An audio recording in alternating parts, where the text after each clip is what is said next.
Olá, eu sou Bruno Matheus, aluno de Matemática Discreta, e eu vou falar aqui um pouco sobre o resumo da terceira unidade, Sequências e Relações de Recorrência, referente ao gabarito comentado da MP14. Para começar, o que é uma sequência? Para explicar melhor, a gente usa a lenda da Torre de Hanoi, que ela consiste no seguinte: ela consiste em 64 discos com três pilares. Esses discos eles precisam ser movidos proporcionalmente para os três pilares, de forma que um disco maior nunca fique em cima de um disco menor, e movendo um de cada vez, né? Esse é o quebra-cabeça da Torre de Hanoi.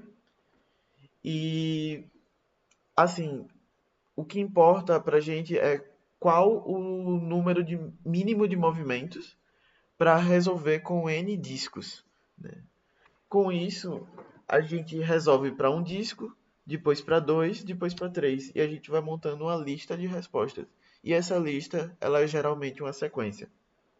Ou seja, a sequência é praticamente uma lista ordenada de números, onde a ordem importa, diferente de conjuntos. Aqui a ordem importa, né? A gente escreve esses termos como A0, A1, A2, A3, né? Pode ser números infinitos, né? E existe duas formas assim de descrever uma sequência, que é a fórmula fechada, onde essa sequência é calculada direto, ou uma definição recursiva, onde ela utiliza termos anteriores, é, tipo AN é igual a AN menos um mais N. Né? É uma definição recursiva para saber o próximo termo. Ou seja, se eu estou no. Para saber o décimo termo, eu preciso saber o nono termo antes.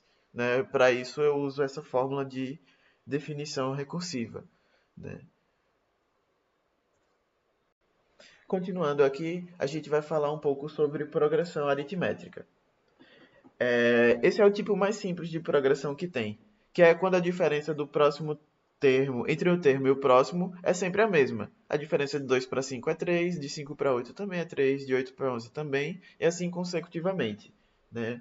Repara que a gente sempre soma 3 para ir para o próximo termo. Isso é uma progressão aritmética ou, resumidamente, PA. A gente tem aqui na fórmula fechada que o primeiro termo, 2, é A, e a diferença constante é definida como D.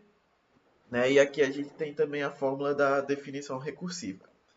Na computação, uma progressão aritmética aparece principalmente em estruturas que crescem em um ritmo constante, como adicionar valores a um vetor de forma constante. Né? Então, esse tipo de coisa se comporta como uma PA. Passando aqui para a próxima progressão, a gente tem a progressão geométrica, que é uma razão constante de termos consecutivos. Sempre um termo vai ser o dobro de outro. Por exemplo, aqui, 3, 6, 12, 24, 48. Aqui, cada termo é o dobro do anterior. Então, a razão é 2, né? Já que cada termo é o dobro.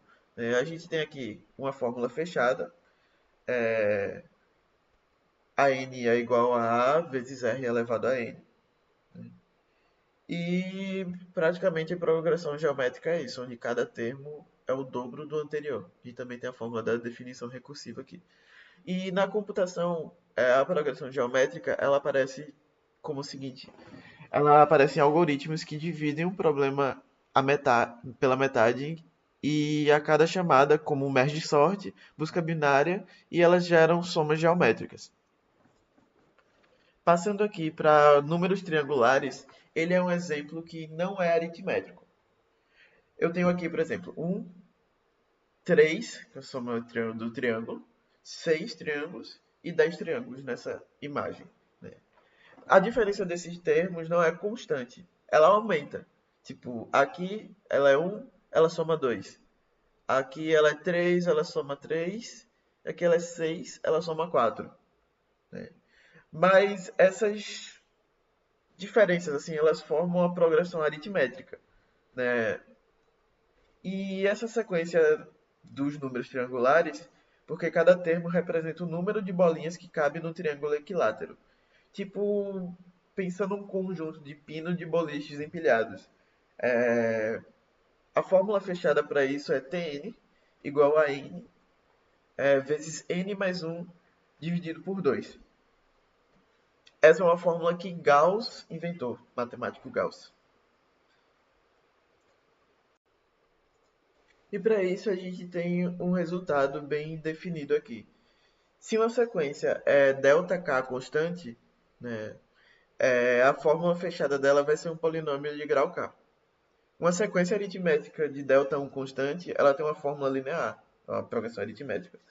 Uma sequência de ΔII constante, ela tem fórmula quadrática.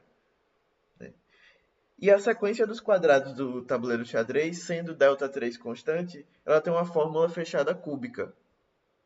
E para achar essa fórmula, a gente precisa montar um sistema de equações, usando alguns dos primeiros termos, porque o polinômio de grau k ele fica totalmente determinado por k mais um ponto. Isso é exatamente a ideia de uma interpolação polinomial, que é usada muitas vezes na computação, né? Principalmente aqui em curvas de computação gráfica e códigos de correção de erro, como o Reed-Solomon, que é usado em QR codes, né, e transmissão de dados. A ideia é justamente essa, representar uma mensagem como um polinômio e usar pontos dessas curvas para recuperar dados perdidos ou corrompidos. Bom, agora começando com as relações de recorrência, né, a gente vai, a partir de uma definição recursiva, a gente vai conseguir chegar numa fórmula fechada. A primeira técnica se chama telescopagem, né? E a gente vai usar esse exemplo aqui. A n é igual a n menos 1 mais n, sendo a 0 igual a 4. Né? Se a gente escrever a relação para n igual a 1, 2 e 3 e assim por diante, e subtrair a n menos 1 dos dois lados, fica a1 menos a0 igual a 1, a2 menos a1 igual a 2, a3 menos a2 igual a 3 e assim sucessivamente. Agora, se a gente somar todas essas equações de uma vez do lado esquerdo, quase tudo se cancela. Sobra só a0 mais a n. E é por isso que se chama telescopagem, porque todos os termos do meio ele desaparecem no decorrer da equação. Né? Do lado direito sobra a soma de 1 até n, que a gente já sabe calcular, que é n vezes n mais 1 dividido por 2, que é aqui, n vezes n mais 1 dividido por 2. E do lado esquerdo sobra o a0, que é 4. Ou seja, todos os termos do meio foram cancelados, né? Assim como um telescópio que se recolhe. E a gente chega nessa fórmula fechada, que é o resultado. Isso funciona quando a recorrência tem forma AN é igual a n menos 1 mais f de n, ou seja, o termo anterior aparece somado e não multiplicado.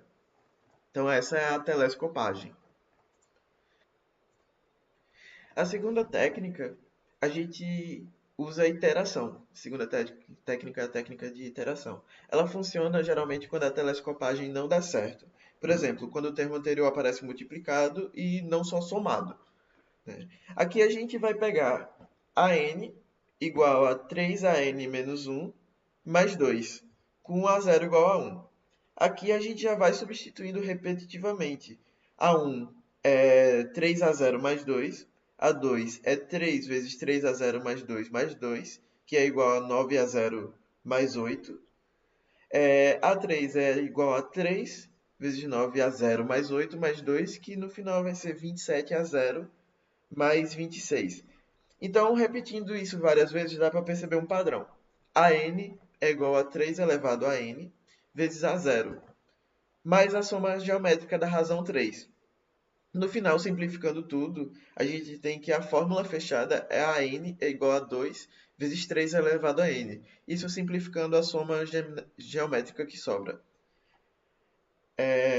Essas técnicas de recorrência, elas são exatamente na computação o que está atrás dos algoritmos recursivos.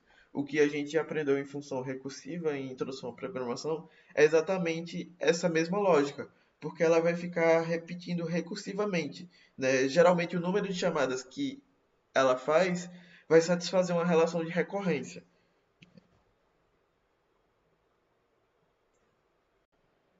Então, a telescopagem e a iteração, elas funcionaram muito bem quando a recorrência depende só de um termo anterior, né?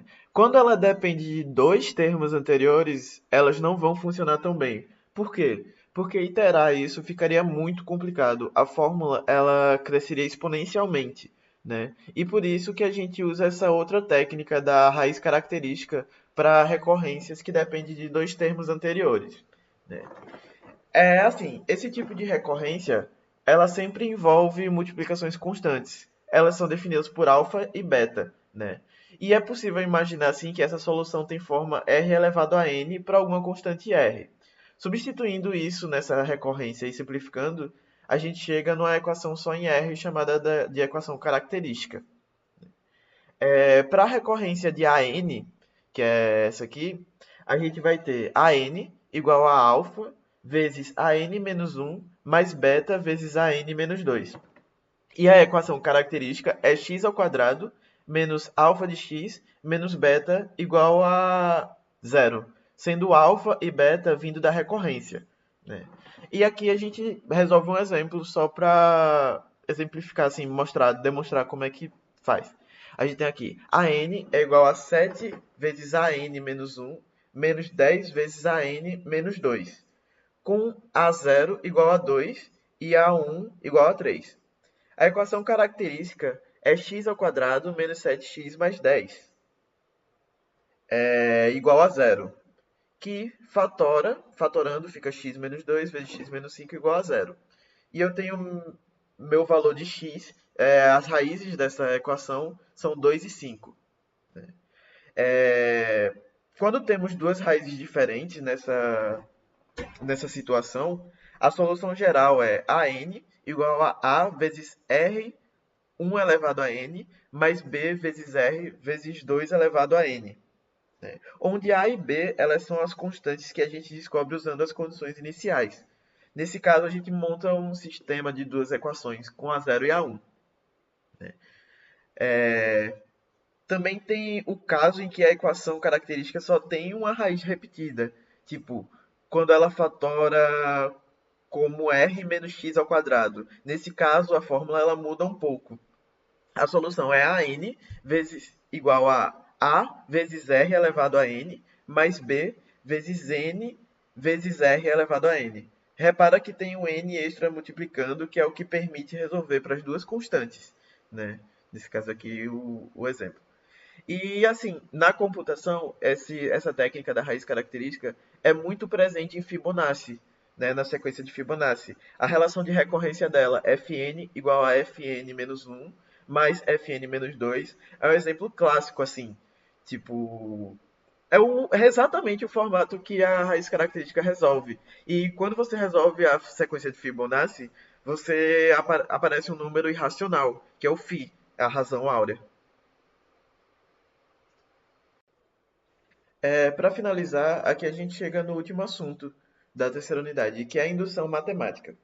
É, ela serve para provar que uma fórmula está certa para sempre. Por exemplo, não só para o primeiro caso que a gente testa de uma fórmula, ela vai estar sempre correta. Aí sim, a gente precisa usar a indução matemática para provar que essa mesma fórmula está correta para outros resultados, não só para o primeiro caso que a gente testa. Pensa no problema dos selos. A gente tem selos de 5 e 8 centavos, em quantidade limitada. Tipo, quantos valores dá para formar exatamente com esses selos? Tipo, eu sei que eu consigo formar 43 centavos, vamos supor. Eu consigo formar 44? Aí, sim.